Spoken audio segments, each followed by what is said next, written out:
The secret of secrets ಮೂರನೇ ಭಾಗ. ಓಶೋ ಅವರ ದಿ ಸೀಕ್ರೆಟ್ ಆಫ್ ಸೀಕ್ರೆಟ್ಸ್ ಪುಸ್ತಕವು ಪ್ರಾಚೀನ ಚೀನೀ ತತ್ವಜ್ಞಾನವಾದ the secret of the golden flower, ಬಂಗಾರದ ಹೂವಿನ ರಹಸ್ಯ ಎಂಬುದರ ಮೇಲಿನ ವ್ಯಾಖ್ಯಾನವಾಗಿದೆ.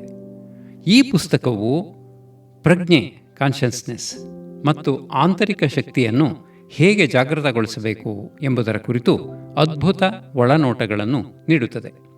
ಈ ಪುಸ್ತಕದ ಪರಿಚಯ ಮಾಡಿಕೊಳ್ಳೋಣ. ಓಶೋ ಅವರ ಈ ಪುಸ್ತಕವು ಕೇವಲ ಓದುವ ಪುಸ್ತಕವಲ್ಲ, ಇದು ಆತ್ಮದ ಒಳಗಣ್ಣನ್ನು ತೆರೆಯುವ ಒಂದು ಪ್ರಯೋಗ ಎಂದು ಹೇಳಬಹುದು. ಇದರಲ್ಲಿ ಪ್ರಜ್ಞೆಯನ್ನು ವಿಕಸನಗೊಳಿಸಲು ಪ್ರಮುಖವಾಗಿ ಬೆಳಕಿನ ಪರಿಚಲನೆ, ಸರ್ಕ್ಯುಲೇಷನ್ ಆಫ್ ಲೈಟ್ ಎಂಬ ಪರಿಕಲ್ಪನೆಯನ್ನು ಬಳಸಲಾಗಿದೆ. ಒಂದು, ಪ್ರಜ್ಞೆ ಎಂದರೆ ಕೇವಲ ಆಲೋಚನೆಯಲ್ಲ. ಓಶೋ ಅವರ ದಿ ಸೀಕ್ರೆಟ್ ಆಫ್ ಸೀಕ್ರೆಟ್ಸ್ ಗ್ರಂಥದ ಸಾರವೇ ಇದಾಗಿದೆ. ನಾವು ಸಾಮಾನ್ಯವಾಗಿ ನಮ್ಮ ಆಲೋಚನೆಗಳನ್ನೇ ನಮ್ಮ ಅಸ್ತಿತ್ವ ಅಥವಾ ಪ್ರಜ್ಞೆ ಎಂದು ತಪ್ಪಾಗಿ ಭಾವಿಸುತ್ತೇವೆ. ಆದರೆ ಇವೆರಡರ ನಡುವೆ ಆಕಾಶ ಭೂಮಿಯಷ್ಟು ವ್ಯತ್ಯಾಸವಿದೆ. ಓಶೋ ಅವರು ಇದನ್ನು ಅರ್ಥ ಮಾಡಿಕೊಳ್ಳಲು ಕೆಲವು ಸುಂದರ ಉದಾಹರಣೆಗಳನ್ನು ನೀಡುತ್ತಾರೆ. ಕನ್ನಡಿ ಮತ್ತು ಪ್ರತಿಬಿಂಬ, ಮಿರರ್ ಆ್ಯಂಡ್ ದಿ ರಿಫ್ಲೆಕ್ಷನ್. ನಮ್ಮ ಪ್ರಜ್ಞೆಯು ಒಂದು ಶುದ್ಧ ಕನ್ನಡಿಯಂತೆ. ಆಲೋಚನೆಗಳು ಆ ಕನ್ನಡಿಯ ಮುಂದೆ ಬಂದು ಹೋಗುವ ಪ್ರತಿಬಿಂಬಗಳು ಮಾತ್ರ. ಕನ್ನಡಿಯ ಮೇಲೆ ಕೋಪದ ಪ್ರತಿಬಿಂಬ ಬಿದ್ದಾಗ ಕನ್ನಡಿ ಕೋಪಗೊಳ್ಳುವುದಿಲ್ಲ. ಸುಂದರ ದೃಶ್ಯ ಕಂಡಾಗ ಕನ್ನಡಿ ಸಂತೋಷ ಪಡುವುದಿಲ್ಲ. ಪ್ರತಿಬಿಂಬಗಳು ಬದಲಾಗುತ್ತಿರುತ್ತವೆ, ಆದರೆ ಕನ್ನಡಿ ಬದಲಾಗದೆ ಹಾಗೆಯೇ ಇರುತ್ತದೆ. ಆಲೋಚನೆ ಎನ್ನುವುದು ಪ್ರತಿಬಿಂಬ, ಪ್ರಜ್ಞೆ ಎನ್ನುವುದು ಕನ್ನಡಿ. ಆಕಾಶ ಮತ್ತು ಮೋಡಗಳು, ಸ್ಕೈ ಆ್ಯಂಡ್ ಕ್ಲೌಡ್ಸ್. ಪ್ರಜ್ಞೆಯು ವಿಶಾಲವಾದ ನೀಲಿ ಆಕಾಶ ಇದ್ದಂತೆ. ಆಲೋಚನೆಗಳು ಅಲ್ಲಿ ತೇಲಿ ಬರುವ ಬಿಳಿ ಅಥವಾ ಕಪ್ಪು ಮೋಡಗಳು. ಮೋಡಗಳು ಬರುತ್ತವೆ ಮತ್ತು ಹೋಗುತ್ತವೆ, ಆದರೆ ಅವುಗಳಿಂದ ಆಕಾಶಕ್ಕೆ ಯಾವುದೇ ಅಂಟಿಲ್ಲ. ಮೋಡಗಳ ಹಿಂದೆ ಆಕಾಶವು ಯಾವಾಗಲೂ ಇರುತ್ತದೆ, ಆದರೆ ಮೋಡಗಳು ದಟ್ಟವಾದಾಗ ನಮಗೆ ಆಕಾಶ ಕಾಣಿಸುವುದಿಲ್ಲ ಅಷ್ಟೇ. ನಾವು ಮೋಡಗಳನ್ನೇ ಆಕಾಶ ಎಂದುಕೊಳ್ಳುವುದು ಎಷ್ಟು ತಪ್ಪೋ, ಆಲೋಚನೆಗಳನ್ನೇ ಪ್ರಜ್ಞೆ ಎಂದುಕೊಳ್ಳುವುದು ಅಷ್ಟೇ ತಪ್ಪು. ಸಾಕ್ಷಿ ಭಾವ, ದಿ ವಿಟ್ನೆಸ್. ಆಲೋಚನೆ ಎನ್ನುವುದು ಒಂದು ಪ್ರಕ್ರಿಯೆ, ಪ್ರೋಸೆಸ್. ಆದರೆ ಪ್ರಜ್ಞೆ ಎನ್ನುವುದು ಒಂದು ಸ್ಥಿತಿ, ಸ್ಟೇಟ್. ನೀವು ಒಂದು ಆಲೋಚನೆಯನ್ನು ಗಮನಿಸುತ್ತಿದ್ದೀರಿ ಎಂದರೆ ಗಮನಿಸುತ್ತಿರುವ ನೀವು ಆ ಆಲೋಚನೆಗಿಂತ ಭಿನ್ನವಾಗಿದ್ದೀರಿ ಎಂದು ಅರ್ಥ. ಉದಾಹರಣೆಗೆ, ನನಗೆ ಹಸಿವಾಗುತ್ತಿದೆ ಎಂಬ ಆಲೋಚನೆ ಬಂದಾಗ ಆ ಹಸಿವಿನ ಆಲೋಚನೆಯನ್ನು ಗಮನಿಸುವ ಒಂದು ಶಕ್ತಿ ನಿಮ್ಮಲ್ಲಿದೆ ನೋಡಿ, ಅದೇ ನಿಜವಾದ ಪ್ರಜ್ಞೆ. ಆಲೋಚನೆಯ ಸ್ವಭಾವ ಬದಲಾಗುತ್ತಿರುತ್ತದೆ, ಪ್ರಜ್ಞೆಯ ಸ್ವಭಾವ ಸ್ಥಿರವಾಗಿರುತ್ತದೆ. ಆಲೋಚನೆಯ ಕಾಲ ಭೂತ ಅಥವಾ ಭವಿಷ್ಯತ್ತಿಗೆ ಸಂಬಂಧಿಸಿದ್ದು, ಪ್ರಜ್ಞೆಯ ಕಾಲ ಯಾವಾಗಲೂ ವರ್ತಮಾನದಲ್ಲೇ ಇರುತ್ತದೆ. ಆಲೋಚನೆಯು ಶಕ್ತಿಯನ್ನು ವ್ಯಯಿಸುತ್ತದೆ, ಪ್ರಜ್ಞೆಯು ಆ ಶಕ್ತಿಯ ಮೂಲವಾಗಿದೆ. ಆಲೋಚನೆಯ ಸ್ಥಿತಿ ಗದ್ದಲ, ಪ್ರಜ್ಞೆಯ ಸ್ಥಿತಿ ನಿಶ್ಶಬ್ದ. ಈ ರಹಸ್ಯದ ಅನ್ವಯ. ಓಶೋ ಹೇಳುವಂತೆ, ನಾವು ಆಲೋಚನೆಗಳನ್ನು ನಿಲ್ಲಿಸಲು ಹೋರಾಡಬೇಕಾಗಿಲ್ಲ. ಕೇವಲ ಆಲೋಚನೆಗಳಿಂದ ಸ್ವಲ್ಪ ಹಿಂದೆ ಸರಿದು ಅವುಗಳನ್ನು ಗಮನಿಸುವ ಸಾಕ್ಷಿಯಾದರೆ ಸಾಕು. ಆ ಕ್ಷಣದಲ್ಲಿ ಆಲೋಚನೆಗಳು ತಾವಾಗಿಯೇ ಉದುರಿ ಹೋಗುತ್ತವೆ ಮತ್ತು ಶುದ್ಧ ಪ್ರಜ್ಞೆಯ ಬಂಗಾರದ ಹೂವು ಅರಳಲು ಪ್ರಾರಂಭಿಸುತ್ತದೆ. ಇದನ್ನೇ ಅವರು ಜಾಗೃತಿ, ಅವೇರ್ನೆಸ್ ಎನ್ನುತ್ತಾರೆ. ನೀವು ಆಲೋಚನೆಗಳ ಸುಳಿಯಿಂದ ಹೊರಬಂದು ಈ ಸಾಕ್ಷಿ ಭಾವದಲ್ಲಿ ನೆಲೆ ನಿಂತಾಗ ಜೀವನದ ಪರಮ ರಹಸ್ಯಗಳು ನಿಮಗೆ ಅರಿವಾಗುತ್ತವೆ. ಸಾಕ್ಷಿ ಭಾವವನ್ನು, ವಿಟ್ನೆಸ್ಸಿಂಗ್, ಬೆಳೆಸಿಕೊಳ್ಳಲು ಉಸಿರಾಟವು ಅತ್ಯಂತ ಸುಲಭ ಮತ್ತು ಪರಿಣಾಮಕಾರಿ ಮಾರ್ಗವಾಗಿದೆ. ಉಸಿರಾಟವು ಶರೀರ ಮತ್ತು ಪ್ರಜ್ಞೆಯ ನಡುವಿನ ಸೇತುವೆಯಾಗಿರುವುದರಿಂದ ಇದನ್ನು ಬಳಸಿಕೊಂಡು ನಾವು ಮನಸ್ಸಿನ ಆಚೆ ಹೋಗಬಹುದು. ಉಸಿರಾಟದ ಧ್ಯಾನದ ಹಂತಗಳು ಇಲ್ಲಿವೆ. ಒಂದು, ಸರಿಯಾದ ಭಂಗಿ, ದಿ ರೈಟ್ ಪೋಸ್ಚರ್. ಪ್ರಶಾಂತವಾದ ಜಾಗದಲ್ಲಿ ಬೆನ್ನು ನೇರ ಮಾಡಿ ಆರಾಮವಾಗಿ ಕುಳಿತುಕೊಳ್ಳಿ. ನಿಮ್ಮ ಕಣ್ಣುಗಳನ್ನು ಅರ್ಧ ಮುಚ್ಚಿ, ಸೆಮಿ ಕ್ಲೋಸ್ಡ್. ಸಂಪೂರ್ಣವಾಗಿ ಮುಚ್ಚಿದರೆ ನಿದ್ರೆ ಬರಬಹುದು. ಪೂರ್ತಿ ತೆರೆದರೆ ಹೊರಗಿನ ವಸ್ತುಗಳು ಗಮನವನ್ನು ಸೆಳೆಯಬಹುದು. ಆದ್ದರಿಂದ ನೋಟವು ಮೂಗಿನ ತುದಿಯ ಮೇಲೆ ಸಹಜವಾಗಿರಲಿ. ಉಸಿರಾಟದ ವೀಕ್ಷಣೆ, ವಾಚಿಂಗ್ ದಿ ಬ್ರೆತ್. ನೀವು ಉಸಿರಾಡಲು ಪ್ರಯತ್ನಿಸಬೇಡಿ. ಉಸಿರಾಟವು ತನ್ನಷ್ಟಕ್ಕೆ ತಾನೇ ನಡೆಯಲಿ. ನೀವು ಕೇವಲ ಅದನ್ನು ಗಮನಿಸುವವರಾಗಿರಿ. ಒಳ ಹೋಗುವ ಉಸಿರು, ಗಾಳಿಯು ಮೂಗಿನ ಮೂಲಕ ಒಳಕ್ಕೆ ಹೋಗಿ ಶ್ವಾಸಕೋಶವನ್ನು ತುಂಬುವುದನ್ನು ಗಮನಿಸಿ. ಹೊರ ಹೋಗುವ ಉಸಿರು, ಗಾಳಿಯು ಮತ್ತೆ ಹೊರಬರುವುದನ್ನು ಗಮನಿಸಿ. ಇಲ್ಲಿ ಮುಖ್ಯವಾದದ್ದು, ನೀವು ಉಸಿರಾಡುತ್ತಿಲ್ಲ, ಶರೀರವು ಉಸಿರಾಡುತ್ತಿದೆ ಮತ್ತು ನೀವು ಅದನ್ನು ಒಬ್ಬ ಸಾಕ್ಷಿಯಾಗಿ ನೋಡುತ್ತಿದ್ದೀರಿ. ಮಧ್ಯದ ವಿರಾಮವನ್ನು ಗಮನಿಸಿ, ದಿ ಗ್ಯಾಪ್. ಓಶೋ ಈ ಪುಸ್ತಕದಲ್ಲಿ ಒಂದು ಮಹತ್ತರವಾದ ರಹಸ್ಯವನ್ನು ಹೇಳುತ್ತಾರೆ. ಉಸಿರಾಟದ ಪ್ರಕ್ರಿಯೆಯಲ್ಲಿ 2 ಪ್ರಮುಖ ಸಂಧಿಸ್ಥಾನಗಳು ಇವೆ. 1, ಉಸಿರು ಒಳಗೆ ಹೋಗಿ ಅದು ಹೊರಕ್ಕೆ ತಿರುಗುವ ಮೊದಲು ಒಂದು ಕ್ಷಣದ ನಿಶ್ಚಲತೆ ಇರುತ್ತದೆ. 2, ಉಸಿರು ಹೊರಕ್ಕೆ ಹೋಗಿ ಮತ್ತೆ ಒಳಕ್ಕೆ ಬರುವ ಮೊದಲು ಒಂದು ಕ್ಷಣದ ಶೂನ್ಯತೆ ಇರುತ್ತದೆ. ಈ ಪುಟ್ಟ ವಿರಾಮದ ಮೇಲೆ ನಿಮ್ಮ ಗಮನವಿರಲಿ. ಆ ಕ್ಷಣದಲ್ಲಿ ಮನಸ್ಸು ಇರುವುದಿಲ್ಲ, ಆಲೋಚನೆ ಇರುವುದಿಲ್ಲ. ಅಲ್ಲಿ ಕೇವಲ ಶುದ್ಧ ಪ್ರಜ್ಞೆ ಇರುತ್ತದೆ. ಸಾಕ್ಷಿ ಭಾವದ ಸ್ಥಿರತೆ. ಧ್ಯಾನ ಮಾಡುತ್ತಿರುವಾಗ ಯಾವುದಾದರೂ ಆಲೋಚನೆ ಬಂದರೆ ಅದರೊಂದಿಗೆ ಜಗಳವಾಡಬೇಡಿ. ನನಗೆ ಈಗ ಒಂದು ಆಲೋಚನೆ ಬರುತ್ತಿದೆ ಎಂದು ತಿಳಿದುಕೊಳ್ಳಿ. ಮತ್ತೆ ನಿಮ್ಮ ಗಮನವನ್ನು ಉಸಿರಾಟದತ್ತ ತನ್ನಿ. ಆಲೋಚನೆಯನ್ನು ನೋಡುವವನು ಆಲೋಚನೆಗಿಂತ ಭಿನ್ನ ಎಂಬ ಅರಿವೇ ಸಾಕ್ಷಿಭಾವ. ಪ್ರಯೋಜನಗಳು: ಮನಸ್ಸಿನ ಶಾಂತಿ. ಸತತವಾಗಿ ಉಸಿರಾಟವನ್ನು ಗಮನಿಸುವುದರಿಂದ ಆಲೋಚನೆಗಳ ವೇಗ ಕಡಿಮೆಯಾಗುತ್ತದೆ. ಅರಿವಿನ ವಿಸ್ತರಣೆ. ಈ ಅಭ್ಯಾಸದಿಂದ ನೀವು ಕೇವಲ ಶರೀರವಲ್ಲ, ಶರೀರವನ್ನು ಮೀರಿ ನೋಡುವ ಶಕ್ತಿ ಎಂಬುದು ಅನುಭವಕ್ಕೆ ಬರುತ್ತದೆ. ಜಾಗೃತಿ. ದಿನವಿಡೀ ಕೆಲಸ ಮಾಡುತ್ತಿದ್ದರೂ ಒಳಗಿನ ಒಂದು ಭಾಗ ಎಲ್ಲವನ್ನೂ ಗಮನಿಸುತ್ತಿರುವ ಜಾಗೃತ ಸ್ಥಿತಿಯಲ್ಲಿ ಇರುತ್ತದೆ. ಸರಳ ಸೂತ್ರ: ಉಸಿರು ಒಳಬಂದಾಗ ನಾನು ಅದನ್ನು ನೋಡುತ್ತಿದ್ದೇನೆ, ಉಸಿರು ಹೊರಹೋದಾಗ ನಾನದನ್ನು ನೋಡುತ್ತಿದ್ದೇನೆ. ಈ ಅಭ್ಯಾಸವನ್ನು ಪ್ರತಿದಿನ 10ರಿಂದ 20 ನಿಮಿಷಗಳ ಕಾಲ ಮಾಡುವುದರಿಂದ ಓಶೋ ಹೇಳಿದ ಆ ಬಂಗಾರದ ಹೂವು ನಿಮ್ಮಲ್ಲಿ ಅರಳಲು ಪ್ರಾರಂಭಿಸುತ್ತದೆ. 2, ಬೆಳಕಿನ ಪರಿಚಲನೆ. The circulation of light. Osho ಅವರ ದಿ ಸೀಕ್ರೆಟ್ ಆಫ್ ಸೀಕ್ರೆಟ್ಸ್ ಪುಸ್ತಕದಲ್ಲಿ ವಿವರಿಸಲಾದ ಬೆಳಕಿನ ಪರಿಚಲನೆ ಎಂಬುದು ಕೇವಲ ಒಂದು ಕಲ್ಪನೆಯಲ್ಲ, ಅದೊಂದು ಅತ್ಯಂತ ಶಕ್ತಿಯುತವಾದ ಆಂತರಿಕ ವಿಜ್ಞಾನ. ಈ ಪ್ರಕ್ರಿಯೆಯ ಸಾರಾಂಶ ಮತ್ತು ಅದರ ಹಂತಗಳು ಇಲ್ಲಿವೆ. ಶಕ್ತಿಯ ದಿಕ್ಕನ್ನು ಬದಲಿಸುವುದು. ಸಾಮಾನ್ಯವಾಗಿ ನಮ್ಮ ಶಕ್ತಿ ಅಥವಾ ಪ್ರಜ್ಞೆಯ ಬೆಳಕು ಇಂದ್ರಿಯಗಳ ಮೂಲಕ, ಕಣ್ಣು, ಕಿವಿ, ಮೂಗು ಇತ್ಯಾದಿ, ಹೊರಗಿನ ಪ್ರಪಂಚಕ್ಕೆ ಹರಿಯುತ್ತದೆ. ನಾವು ಯಾವುದನ್ನಾದರೂ ನೋಡಿದಾಗ ನಮ್ಮೊಳಗಿನ ಬೆಳಕು ಆ ವಸ್ತುವಿನ ಮೇಲೆ ಬೀಳುತ್ತದೆ. ಇದರಿಂದ ನಮ್ಮ ಶಕ್ತಿಯು ವ್ಯಯವಾಗುತ್ತದೆ. ರಹಸ್ಯ: ಈ ಹೊರಹೋಗುವ ಬೆಳಕನ್ನು ತಡೆದು ಅದನ್ನು ಮತ್ತೆ ನಮ್ಮ ಆಂತರಿಕ ಕೇಂದ್ರದತ್ತ ಅಥವಾ ನಮ್ಮ ಆತ್ಮದತ್ತ ತಿರುಗಿಸುವುದೇ ಬೆಳಕಿನ ಪರಿಚಲನೆ. ಪ್ರಕ್ರಿಯೆ ಹೇಗೆ ಕೆಲಸ ಮಾಡುತ್ತದೆ? ಓಶೋ ಇದನ್ನು ಒಂದು ವೃತ್ತಾಕಾರದ ಚಲನೆ ಎಂದು ವಿವರಿಸುತ್ತಾರೆ. ಕಣ್ಣುಗಳ ಪಾತ್ರ. ಕಣ್ಣುಗಳು ಶಕ್ತಿಯ ಪ್ರಮುಖ ದ್ವಾರಗಳು.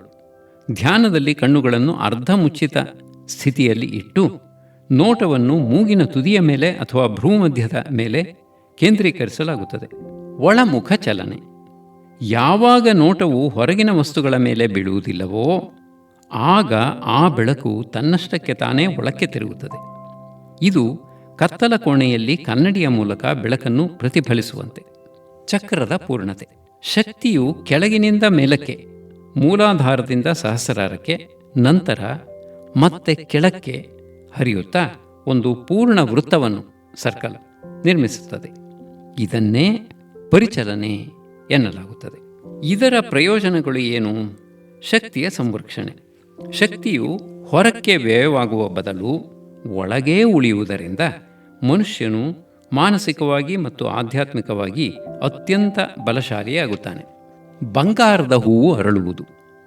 ಈ ಬೆಳಕು ಸತತವಾಗಿ ಪರಿಚಲನೆಗೊಂಡಾಗ ಅದು ಆಂತರಿಕ ಕೇಂದ್ರವನ್ನು ಬಿಸಿ ಮಾಡುತ್ತದೆ.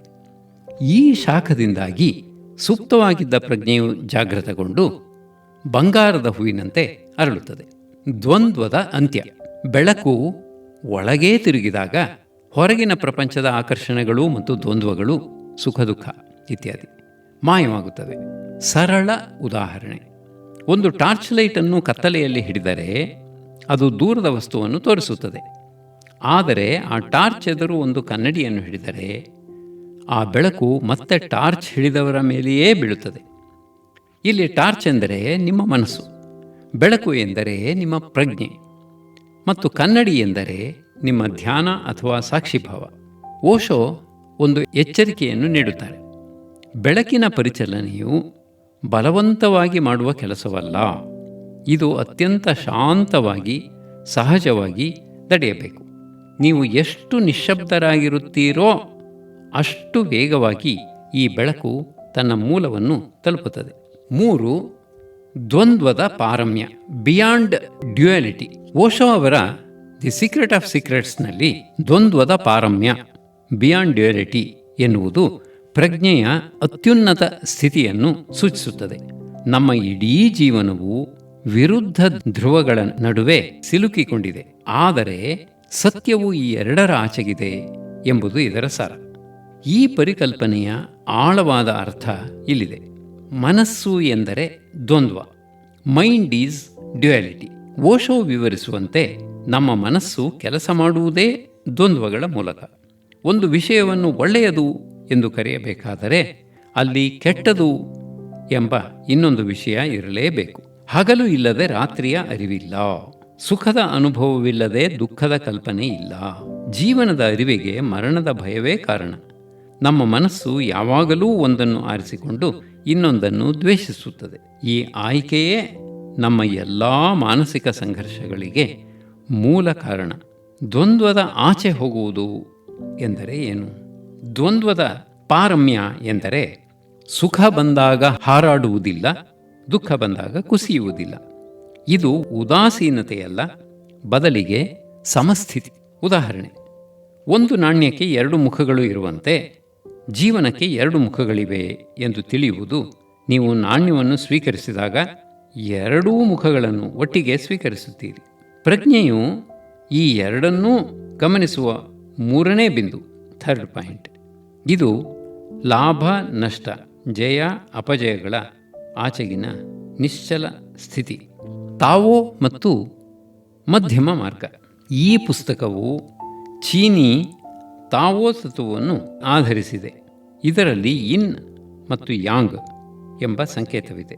ಕಪ್ಪು ಮತ್ತು ಬಿಳಿ ಬಣ್ಣಗಳು ಒಂದನ್ನೊಂದು ಬೆನ್ನಟ್ಟುತ್ತಾ ಒಂದು ಪೂರ್ಣ ವೃತ್ತವಾಗುತ್ತದೆ.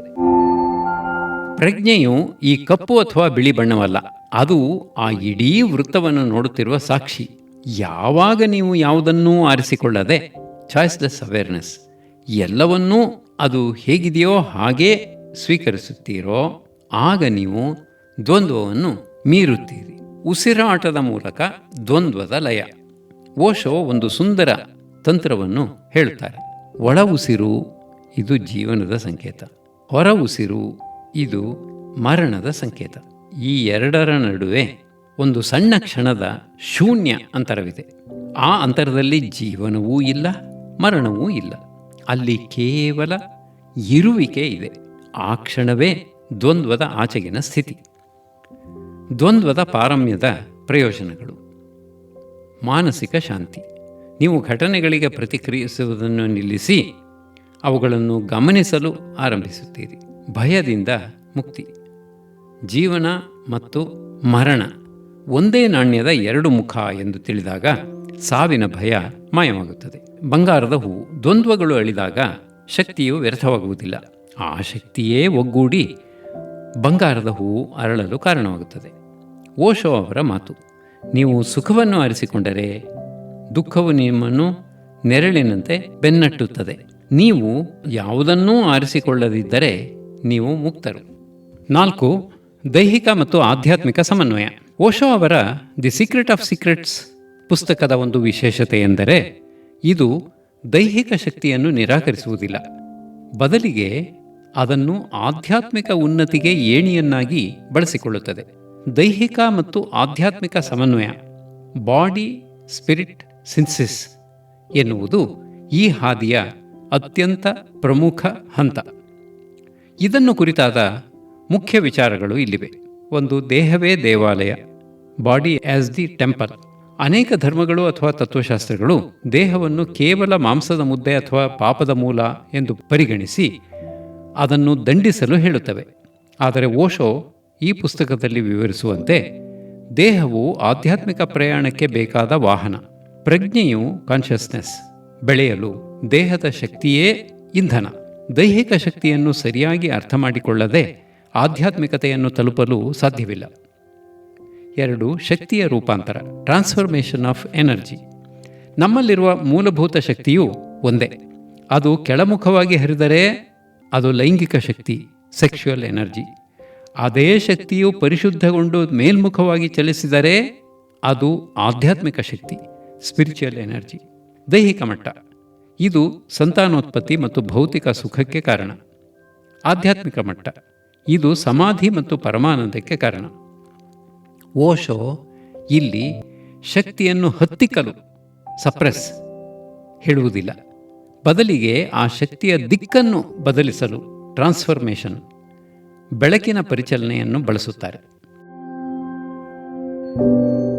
3. ಉಸಿರಾಟ, ದೈಹಿಕ ಮತ್ತು ಅಧ್ಯಾತ್ಮದ ನಡುವಿನ ಸೇತುವೆ.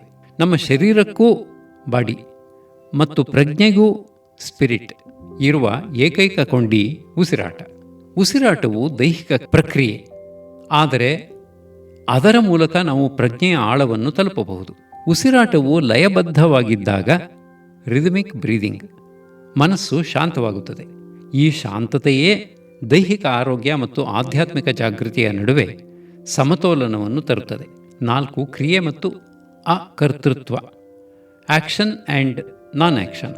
ದೈಹಿಕವಾಗಿ ಕೆಲಸ ಮಾಡುವಾಗಲೂ ಆಧ್ಯಾತ್ಮಿಕವಾಗಿ ಜಾಗೃತವಾಗಿರುವುದು ಹೇಗೆ ಎಂಬುದನ್ನು ಇದು ಕಲಿಸುತ್ತದೆ. ನೀವು ನಡೆಯುವಾಗ ಅಥವಾ ಕೆಲಸ ಮಾಡುವಾಗ ಕೇವಲ ದೇಹ ಕೆಲಸ ಮಾಡುತ್ತಿರಲಿ, ಆದರೆ ಒಳಗಿರುವ ಪ್ರಜ್ಞೆ ಅದನ್ನು ಗಮನಿಸುತ್ತಿರಲಿ. ಇದು ದೇಹ ಮತ್ತು ಆತ್ಮದ ನಡುವೆ ಒಂದು ಸುಂದರವಾದ ನೃತ್ಯದಂತೆ ಇರಬೇಕು. ಇದರಿಂದ ದೈಹಿಕ ಆಯಾಸವು ಆಧ್ಯಾತ್ಮಿಕ ಆನಂದವಾಗಿ ಬದಲಾಗುತ್ತದೆ. ದೈಹಿಕ ಮತ್ತು ಆಧ್ಯಾತ್ಮಿಕ ಸಮನ್ವಯದ ಹಂತಗಳು. ಶಾರೀರಿಕ ಹಂತ, ಆರಂಭದ ಸ್ಥಿತಿ. ಇದರ ವಿವರಣೆ ದೇಹದ ಚಲನೆ ಮತ್ತು ಉಸಿರಾಟದ ಬಗ್ಗೆ ಅರಿವು ಮೂಡಿಸಿಕೊಳ್ಳುವುದು. ಪ್ರಾಣಶಕ್ತಿಯ ಹಂತ, ಮಧ್ಯಮ ಸ್ಥಿತಿ. ಇದು ಒಳಗಿನ ಪ್ರಾಣಶಕ್ತಿಯು ಚಲಿಸುವುದನ್ನು ಅನುಭವಿಸುವುದು. ಆತ್ಮಿಕ ಹಂತ, ಅಂತಿಮ ಸ್ಥಿತಿ. ಶಕ್ತಿಯು ಬಂಗಾರದ ಹೂವಾಗಿ ಅರಳಿ ದೇಹವು ಕೇವಲ ಒಂದು ಉಪಕರಣವೆಂಬ ಅರಿವು ಬರುವುದು. ಓಶೋ ಅವರ ಪ್ರಕಾರ ಪೂರ್ಣ ಪ್ರಮಾಣದ ಮನುಷ್ಯನಾಗುವುದು ಎಂದರೆ ನಿಮ್ಮ ಪಾದಗಳು ಭೂಮಿಯ ಮೇಲಿರಲಿ, ದೈಹಿಕ ಜಗತ್ತು, ಮತ್ತು ನಿಮ್ಮ ಶಿರವು ನಕ್ಷತ್ರಗಳನ್ನು ಮುಟ್ಟಲಿ, ಆಧ್ಯಾತ್ಮಿಕ ಜಗತ್ತು. ಈ ಎರಡು ವಿರುದ್ಧ ತುದಿಗಳ ನಡುವೆ ಸಾಮರಸ್ಯವನ್ನು ಸಾಧಿಸುವುದೇ ದಿ ಸೀಕ್ರೆಟ್ ಆಫ್ ಸೀಕ್ರೆಟ್ಸ್ ನ ಗುರಿ. 5. ತಾವೋ ತತ್ವದ ಪ್ರಭಾವ. ಓಶೋ ಅವರ ದಿ ಸೀಕ್ರೆಟ್ ಆಫ್ ಸೀಕ್ರೆಟ್ಸ್ ಪುಸ್ತಕದ ಅಡಿಪಾಯವೇ ಈ ತಾವೋ ತತ್ವ. ಈ ಪುಸ್ತಕವು ಮೂಲತಃ ಚೀನಾದ ಮಹಾನ್ ತಾವೋ ಸಂತ ಲುತ್ಸು ಅವರ ಬೋಧನೆಗಳ ಮೇಲಿನ ವ್ಯಾಖ್ಯಾನವಾಗಿದೆ. ತಾವೋ ಎಂದರೆ ಸಹಜ ಮಾರ್ಗ ಅಥವಾ ನಿಸರ್ಗದ ನಿಯಮ. ತಾವೋ ತತ್ವದ ಅತ್ಯಂತ ದೊಡ್ಡ ಕೊಡುಗೆ ಎಂದರೆ ವು ವೇ. ಇದರ ಅರ್ಥ ಏನನ್ನೂ ಬಲವಂತವಾಗಿ ಮಾಡಬೇಡಿ ಎಂದು. ಪ್ರಭಾವ, ನಾವು ಧ್ಯಾನ ಅಥವಾ ಪ್ರಜ್ಞೆಯನ್ನು ಪಡೆಯಲು ತುಂಬ ಕಷ್ಟಪಡುತ್ತೇವೆ. ಆದರೆ ತಾವೋ ಹೇಳುವಂತೆ ಪ್ರಜ್ಞೆಯು ಹರಿಯುವ ನೀರಿನಂತೆ ಸಹಜವಾಗಿರಬೇಕು.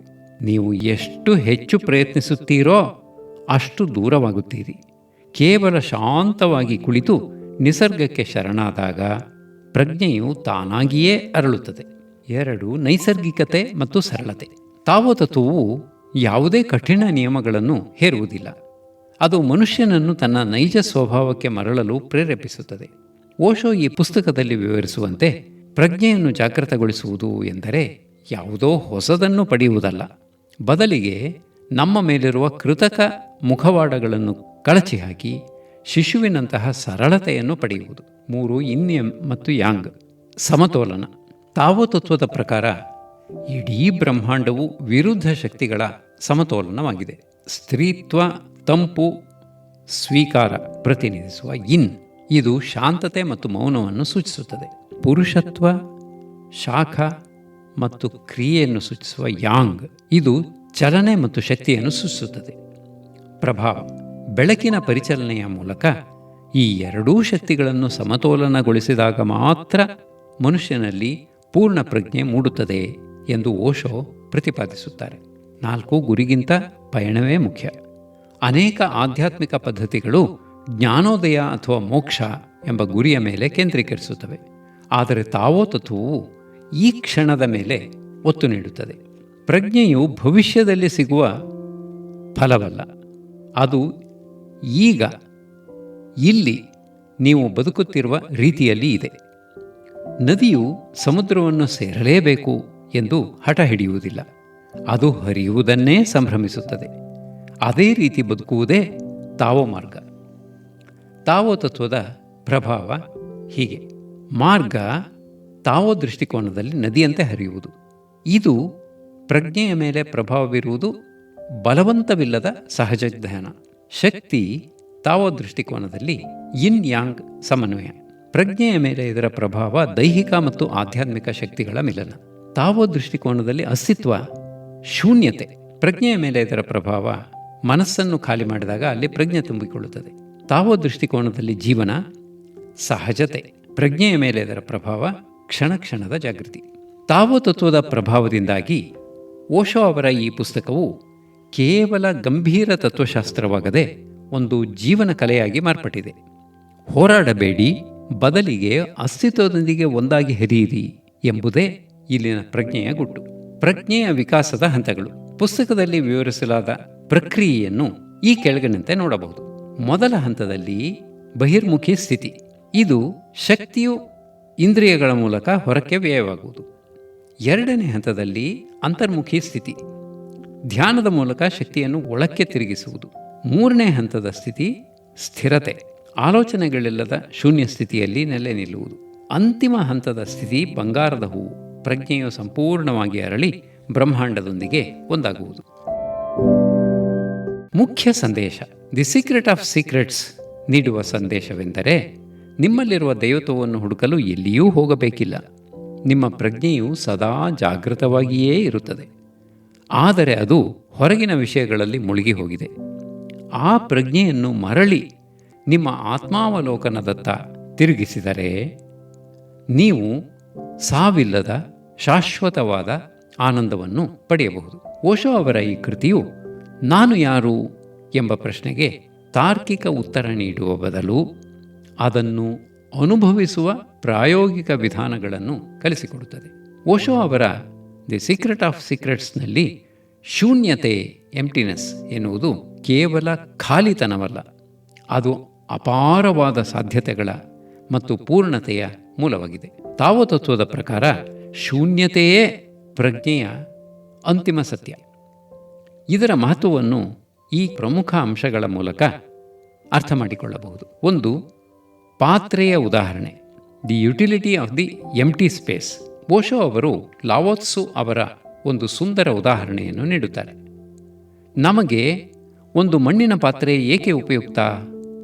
ಅದರ ಮಣ್ಣಿನ ಗೋಡೆಗಳಿಂದಲ್ಲ, ಬದಲಿಗೆ ಅದರ ಒಳಗಿರುವ ಖಾಲಿ ಜಾಗ ಅಥವಾ ಶೂನ್ಯತೆಯಿಂದಾಗಿ. ನಾವು ಪಾತ್ರೆಯಲ್ಲಿ ನೀರು ತುಂಬುವುದು ಆ ಶೂನ್ಯ ಜಾಗದಲ್ಲೇ ಹೊರತು ಮಣ್ಣಿನಲ್ಲಲ್ಲ. ಹಾಗೆಯೇ ನಮ್ಮ ಮನೆಯ ಕಿಟಕಿ ಮತ್ತು ಬಾಗಿಲುಗಳು ಶೂನ್ಯವಾಗಿದ್ದರೆ ಮಾತ್ರ ಗಾಳಿ ಬೆಳಕು ಒಳಗೆ ಬರಲು ಸಾಧ್ಯ. ಮಹತ್ವ. ಜೀವನದಲ್ಲಿ ಶೂನ್ಯತೆಗೆ ಮೌಲ್ಯವಿದೆ, ಆದರೆ ನಾವು ಗೋಡೆಗಳ ಭೌತಿಕ ವಿಷಯಗಳ ಬಗ್ಗೆ ಗಮನ ಹರಿಸುತ್ತೇವೆಯೇ ಹೊರತು ಒಳಗಿನ ಶೂನ್ಯದ ಪ್ರಜ್ಞೆಯ ಬಗ್ಗೆ ಅಲ್ಲ. 2, ಮನಸ್ಸಿನ ಶೂನ್ಯತೆ, ಎಂಪ್ಟಿ ಮೈಂಡ್. ಸಾಮಾನ್ಯವಾಗಿ ನಮ್ಮ ಮನಸ್ಸು ಆಸೆಗಳು, ನೆನಪುಗಳು ಮತ್ತು ಚಿಂತೆಗಳಿಂದ ತುಂಬಿರುತ್ತದೆ. ತುಂಬಿದ ಪಾತ್ರೆಯಲ್ಲಿ ಹೊಸದನ್ನು ಯಾವುದನ್ನೂ ತುಂಬಲು ಸಾಧ್ಯವಿಲ್ಲ. ಯಾವಾಗ ಮನಸ್ಸು ಆಲೋಚನೆಗಳಿಂದ ಮುಕ್ತವಾಗಿ ಶೂನ್ಯವಾಗುತ್ತದೆಯೋ ಆಗ ಮಾತ್ರ ಅಸ್ತಿತ್ವದ ಎಕ್ಸಿಸ್ಟೆನ್ಸ್, ದಿವ್ಯ ಶಕ್ತಿ ನಮ್ಮೊಳಗೆ ಪ್ರವೇಶಿಸಲು ಸಾಧ್ಯ. ಓಶೋ ಅವರ ಪ್ರಕಾರ ಶೂನ್ಯತೆ ಎಂದರೆ ಕಸವನ್ನು ಹೊರಹಾಕಿ ದೇವರಿಗೆ ಜಾಗ ಮಾಡಿಕೊಡುವುದು. 3, ಶೂನ್ಯತೆಯೇ ಸೃಜನಶೀಲತೆಯ ಮೂಲ. ಎಲ್ಲ ಶಬ್ದಗಳು ಮೌನದಿಂದಲೇ ಹುಟ್ಟುತ್ತವೆ ಮತ್ತು ಎಲ್ಲ ರೂಪಗಳು ಶೂನ್ಯದಿಂದಲೇ ಹೊರಬರುತ್ತವೆ. ಒಬ್ಬ ಕಲಾವಿದ ಚಿತ್ರ ಬಿಡಿಸುವ ಮುನ್ನ ಬಿಳಿ ಹಾಳೆ ಅಥವಾ ಬ್ಲ್ಯಾಂಕ್ ಕ್ಯಾನ್ವಾಸ್ ಶೂನ್ಯವಾಗಿರುತ್ತದೆ. ಆ ಶೂನ್ಯತೆಯೇ ಚಿತ್ರಕ್ಕೆ ಆಧಾರ. ಹಾಗೆಯೇ ಪ್ರಜ್ಞೆಯು ಸಂಪೂರ್ಣವಾಗಿ ಶೂನ್ಯವಾದಾಗ ಅಲ್ಲಿ ಅತೀಂದ್ರಿಯವಾದ ಆನಂದ ಮತ್ತು ಸೃಜನಶೀಲತೆ ಅರಳುತ್ತದೆ. ಇದನ್ನೇ ಬಂಗಾರದ ಹೂವು ಅರಳುವ ಸ್ಥಿತಿ ಎನ್ನಲಾಗುತ್ತದೆ. 4. ಭಯ ಮತ್ತು ಶೂನ್ಯತೆ. ನಮಗೆ ಶೂನ್ಯ ಎಂದರೆ ಭಯ, ಏಕೆಂದರೆ ನಮ್ಮ ಅಹಂಕಾರಕ್ಕೆ ಈಗೋ ಯಾವಾಗಲೂ ಏನನ್ನಾದರೂ ಹಿಡಿದುಕೊಳ್ಳಲು ಆಸರೆ ಬೇಕು. ಅಹಂಕಾರವು ಶೂನ್ಯತೆಯಲ್ಲಿ ಅಳಿದು ಹೋಗುತ್ತದೆ. ಆದರೆ ಓಶೋ ಹೇಳುವಂತೆ ಈ ಅಹಂಕಾರದ ಸಾವು ಸಂಭವಿಸಿದಾಗ ಮಾತ್ರ ನಾವು ನಮ್ಮ ನಿಜವಾದ ಆತ್ಮವನ್ನು ಕಂಡುಕೊಳ್ಳಲು ಸಾಧ್ಯ. ಈ ಶೂನ್ಯತೆಯು ಸಾವಲ್ಲ, ಇದು ಹೊಸ ಹುಟ್ಟು. ಪ್ರಜ್ಞೆಯ ಪ್ರಯಾಣದಲ್ಲಿ ಶೂನ್ಯತೆಯ ಹಂತಗಳು.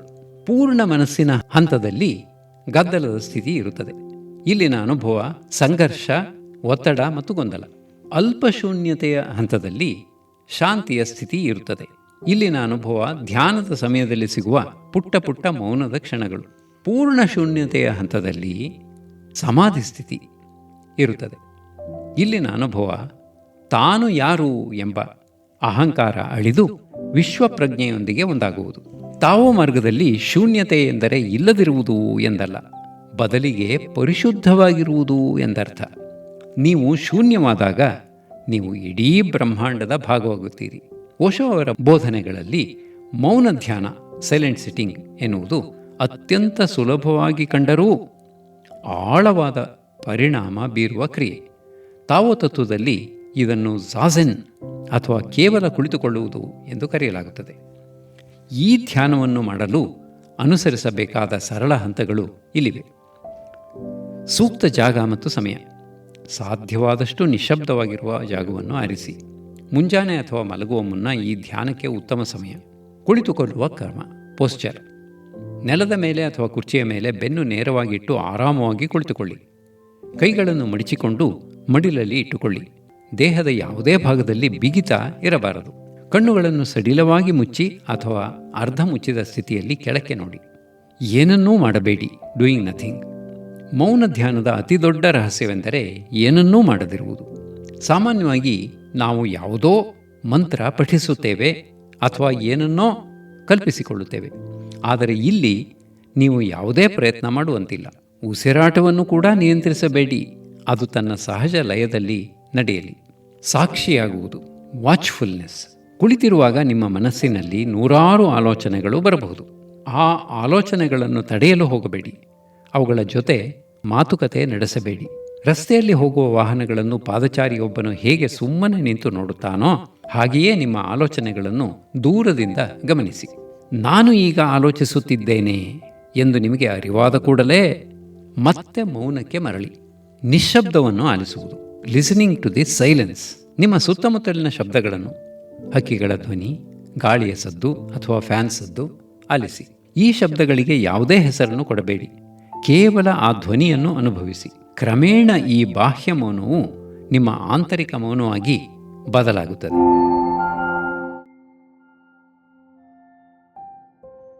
ಓಶೋ ಅವರ ಪ್ರಮುಖ ಸೂತ್ರ: ನೀವು ಕೇವಲ ಮೌನವಾಗಿ ಕುಳಿತುಕೊಳ್ಳಿ. ವಸಂತಕಾಲ ಬರುತ್ತದೆ ಮತ್ತು ಹುಲ್ಲು ತನ್ನಷ್ಟಕ್ಕೆ ತಾನೇ ಬೆಳೆಯುತ್ತದೆ. Sitting silently, doing nothing, spring comes and the grass grows by itself. ಇದರ ಅರ್ಥ, ನೀವು ಬದಲಾಗಲು ಹಠ ಮಾಡಬೇಕಾಗಿಲ್ಲ. ಮೌನವಾಗಿ ಕುಳಿತುಕೊಳ್ಳುವುದೇ ನಿಮ್ಮ ಪ್ರಜ್ಞೆಯನ್ನು ಅರಳಿಸಲು ಸಾಕು. ಈ ಧ್ಯಾನದ ಲಾಭಗಳು: ಒತ್ತಡ ಮುಕ್ತಿ, ಮನಸ್ಸು ಸಂಪೂರ್ಣವಾಗಿ ವಿಶ್ರಾಂತಿ ಪಡೆಯುತ್ತದೆ. ಸ್ವಯಂ ಅರಿವು, ನಿಮ್ಮ ನಿಜವಾದ ಸ್ವಭಾವ ಏನೆಂದು ನಿಮಗೇ ತಿಳಿಯತೊಡಗುತ್ತದೆ. ಶಕ್ತಿಯ ಉಳಿತಾಯ, ಅನಗತ್ಯ ಆಲೋಚನೆಗಳಿಗೆ ವ್ಯರ್ಥವಾಗುವ ಶಕ್ತಿ ಉಳಿತಾಯವಾಗಿ ಪ್ರಜ್ಞೆ ಚುರುಕಾಗುತ್ತದೆ. ಉಸಿರಾಟದ ತಂತ್ರ ಮತ್ತು ಕುಳಿತುಕೊಳ್ಳುವ ಕ್ರಮ. ಓಶೋ ಅವರ ದಿ ಸೀಕ್ರೆಟ್ ಆಫ್ ಸೀಕ್ರೆಟ್ಸ್ನಲ್ಲಿ ಪ್ರಜ್ಞೆಯನ್ನು ಜಾಗೃತಗೊಳಿಸಲು ಉಸಿರಾಟದ ತಂತ್ರ, ಬ್ರೀದಿಂಗ್ ಟೆಕ್ನಿಕ್ ಮತ್ತು ಕುಳಿತುಕೊಳ್ಳುವ ಕ್ರಮ, ಸಿಟ್ಟಿಂಗ್ ಪೋಶ್ಚರ್ ಅತ್ಯಂತ ಮಹತ್ವದ ಪಾತ್ರ ವಹಿಸುತ್ತವೆ. ಇವುಗಳನ್ನು ಕೇವಲ ದೈಹಿಕ ವ್ಯಾಯಾಮ ಎಂದು ಭಾವಿಸಬಾರದು. ಇವು ಶಕ್ತಿಯನ್ನು ಒಳಮುಖವಾಗಿ ಹರಿಸುವ ವಿಜ್ಞಾನಗಳಾಗಿವೆ. ಇದರ ವಿವರವಾದ ಹಂತಗಳು ಇಲ್ಲಿವೆ. 1. ಕುಳಿತುಕೊಳ್ಳುವ ಕ್ರಮ, ದಿ ಕರೆಕ್ಟ್ ಸಿಟ್ಟಿಂಗ್ ಪಾಶ್ಚರ್. ಸರಿಯಾದ ಭಂಗಿಯು ನಿಮ್ಮ ಶಕ್ತಿಯು ಅಥವಾ ಎನರ್ಜಿ ಯಾವುದೇ ಅಡೆತಡೆಯಿಲ್ಲದೆ ಬೆನ್ನು ಮೂಳೆಯ ಮೂಲಕ ಮೇಲಕ್ಕೆ ಹರಿಯಲು ಸಹಾಯ ಮಾಡುತ್ತದೆ. ಸ್ಥಿರತೆ, ಸುಖಾಸನ, ಚಕ್ಕಳ ಮಕ್ಕಳ ಹಾಕಿ ಕುಳಿತುಕೊಳ್ಳುವುದು ಅಥವಾ ಪದ್ಮಾಸನದಲ್ಲಿ ಕುಳಿತುಕೊಳ್ಳಿ. ಬೆನ್ನು ಮೂಳೆ ನೇರವಾಗಿರಲಿ, ಆದರೆ ಬಿಗಿಯಾಗಿರಬೇಡಿ. Relaxed yet straight. ಕೈಗಳ ಭಂಗಿ. ಕೈಗಳನ್ನು ನಿಮ್ಮ ಮಡಿಲಲ್ಲಿ ಒಂದರ ಮೇಲೊಂದು ಇಟ್ಟುಕೊಳ್ಳಿ. ಇದು ಶಕ್ತಿಯು ದೇಹದಿಂದ ಹೊರಕ್ಕೆ ಹೋಗದಂತೆ ತಡೆದು ಒಂದು ಶಕ್ತಿ ವಲಯವನ್ನು, ಎನರ್ಜಿ ಸರ್ಕ್ಯೂಟ್ ನಿರ್ಮಿಸುತ್ತದೆ. ಕುತ್ತಿಗೆ ಮತ್ತು ತಲೆ. ತಲೆಯು ಸಮತೋಲನದಲ್ಲಿರಲಿ, ಗಲ್ಲವು ನೆಲಕ್ಕೆ ಸಮಾಂತರವಾಗಿರಲಿ. ಕಣ್ಣುಗಳು. ಕಣ್ಣುಗಳನ್ನು ಸಂಪೂರ್ಣವಾಗಿ ಮುಚ್ಚಬೇಡಿ. ನೋಟವು ಕೆಳಮುಖವಾಗಿ ಸುಮಾರು 4 ಅಡಿಗಳ ದೂರದಲ್ಲಿ ನೆಲದ ಮೇಲೆ ಸಹಜವಾಗಿರಲಿ. ಇದು ಮನಸ್ಸಿನ ಚಂಚಲತೆಯನ್ನು ಕಡಿಮೆ ಮಾಡುತ್ತದೆ. 2. ಉಸಿರಾಟದ ತಂತ್ರ, ದಿ ಬ್ರೀದಿಂಗ್ ಟೆಕ್ನಿಕ್. ತಾವೋ ತತ್ವದಲ್ಲಿ ಉಸಿರಾಟವನ್ನು ಅತ್ಯಂತ ಸೂಕ್ಷ್ಮವಾಗಿ ಗಮನಿಸಲಾಗುತ್ತದೆ. ಇಲ್ಲಿ ಮುಖ್ಯವಾದುದು ಸಹಜತೆ, ಲಯಬದ್ಧ ಉಸಿರಾಟ. ಉಸಿರನ್ನು ಬಲವಂತವಾಗಿ ಎಳೆದುಕೊಳ್ಳಬೇಡಿ ಅಥವಾ ಹೊರಬಿಡಬೇಡಿ. ಉಸಿರಾಟವು ಮಗುವಿನ ಉಸಿರಾಟದಂತೆ ಹೊಟ್ಟೆಯ ಭಾಗದಿಂದ ನಡೆಯಲಿ. ಆಳವಾದ ಮೌನ. ಉಸಿರು ಒಳಬಂದಾಗ ಅದು ನಿಮ್ಮ ದೇಹದ ಕೇಂದ್ರವನ್ನು, ನಾಭಿ ಅಥವಾ ಹೊಟ್ಟೆಯ ಕೆಳಭಾಗ ಮುಟ್ಟುವುದನ್ನು ಗಮನಿಸಿ. ಅಲ್ಲಿ ಒಂದು ಕ್ಷಣದ ಮೌನವಿದೆ. ಹೊರಹೋಗುವ ಉಸಿರು. ಉಸಿರು ಹೊರಹೋಗುವಾಗ ಅದು ಬ್ರಹ್ಮಾಂಡದ ಶೂನ್ಯತೆಯಲ್ಲಿ ವಿಲೀನವಾಗುವುದನ್ನು ಗಮನಿಸಿ. 3. ಬೆಳಕಿನ ಪರಿಚಲನೆಯೊಂದಿಗೆ ಸಮನ್ವಯ, ಸಿಂಥಸಿಸ್. ಈ ಕುಳಿತುಕೊಳ್ಳುವ ಕ್ರಮ ಮತ್ತು ಉಸಿರಾಟವನ್ನು ಮಾಡಿದಾಗ ಮಾತ್ರ ಬೆಳಕಿನ ಪರಿಚಲನೆ ಸಾಧ್ಯವಾಗುತ್ತದೆ. 2. ಶಕ್ತಿಯ ಸಂರಕ್ಷಣೆ. ನೀವು ಸರಿಯಾದ ಭಂಗಿಯಲ್ಲಿ ಕುಳಿತುಕೊಂಡಾಗ ಹೊರಕ್ಕೆ ಹೋಗುತ್ತಿದ್ದ ಶಕ್ತಿಯು ನಿಮ್ಮ ಬೆನ್ನುಮೂಳೆಯ ಮೂಲಕ ಮರಳಿ ನಿಮ್ಮ ಪ್ರಜ್ಞೆಯ ಕೇಂದ್ರಕ್ಕೆ ಅಥವಾ ಥರ್ಡ್ ಐಗೆ ಚಲಿಸಲು ಪ್ರಾರಂಭಿಸುತ್ತದೆ. 3. ಅನಿಸಿಕೆ. ಈ ಪ್ರಕ್ರಿಯೆಯಲ್ಲಿ ನೀವು ಶಾಖ ಅಥವಾ ಒಂದು ರೀತಿಯ ಆಂತರಿಕ ಪ್ರಕಾಶವನ್ನು ಅನುಭವಿಸಬಹುದು. ಇದು ನಿಮ್ಮ ಪ್ರಜ್ಞೆಯು ಜಾಗೃತಗೊಳ್ಳುತ್ತಿರುವ ಸಂಕೇತ. ಈ ಅಭ್ಯಾಸದಲ್ಲಿ ಗಮನಿಸಬೇಕಾದ ಅಂಶಗಳು: ಹೊಟ್ಟೆಯ ಉಸಿರಾಟ. ಎದೆಯ ಬದಲಿಗೆ ಹೊಟ್ಟೆಯು ಉಬ್ಬುವುದು ಮತ್ತು ಇಳಿಯುವುದನ್ನು ಖಚಿತಪಡಿಸಿಕೊಳ್ಳಿ. ಇದು ನರಮಂಡಲವನ್ನು ತಂಪುಗೊಳಿಸುತ್ತದೆ. ಸಡಿಲತೆ. ಶರೀರವು ಕಲ್ಲಿನಂತೆ ಸ್ಥಿರವಾಗಿರಲಿ, ಆದರೆ ಮನಸ್ಸು ಹೂವಿನಂತೆ ಮೃದುವಾಗಿರಲಿ. ಈ ಕ್ರಮಬದ್ಧವಾದ ಕುಳಿತುಕೊಳ್ಳುವಿಕೆ ಮತ್ತು ಉಸಿರಾಟದ ಮೂಲಕ ನೀವು ಶೂನ್ಯತೆಯನ್ನು ತಲುಪುವುದು ಸುಲಭವಾಗುತ್ತದೆ.